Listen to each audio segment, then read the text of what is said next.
Good morning, everybody. I'm happy to share with you again from the heart of God. The Bible tells us that the peace of God will rule in our hearts. Now, when we live life, you often found yourself in a place where you are troubled. Your heart is troubled. You're not happy. You're not content. You don't have peace in your heart. Now, John 14, Jesus said, "My peace I leave with you, not as the world gives, but my peace I leave with you." So the big question, how do we get that peace? Now, in the world we found ourselves in a fighting mode. You're fighting for life, you're fighting to survive, you're fighting for everything that comes against you.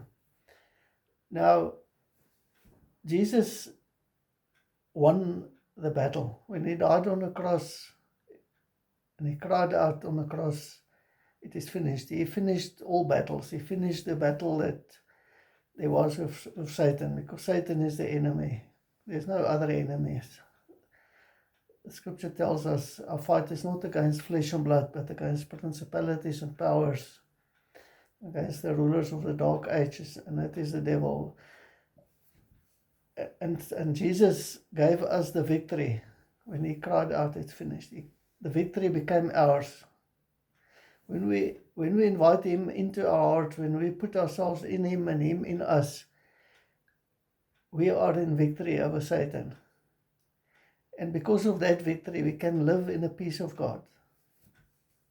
But when you are the one battling and fighting, there will never be peace in your heart. You will always be busy fighting some other battle. Now, God didn't call us to fight and fight and fight. In Exodus 14, verse 14, the Israelites were in a very tight spot. They were next to the Red Sea, and the Egyptian army was approaching from behind, and they were in a very stressful situation. It was a perfect condition for no peace, for worry, for stress. And God said to them, "The Lord shall fight for you, and you shall keep your peace." In other words, you shall keep quiet. You shall have peace in your heart, because the Lord will fight for you. Now, in our situation, Jesus had won the battle. There's no more fighting to be done. And we have to resist the devil. We have to just stand against him. When you read Ephesians 6 about the spiritual battle and the armor of God, it says there more than once, having done all, stand.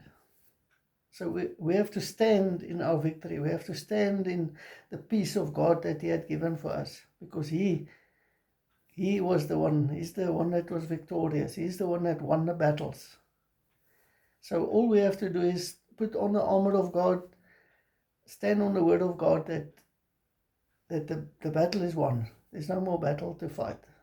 And rest in the peace of God, and he will fight for you. That's what God said to the Israelites there next to the Red Sea. He will fight for you. And many times when they were in similar situations, the word of the Lord was always, just relax, he will fight for you. So cast your cares on him, because he had fought the battles, and make the peace of God.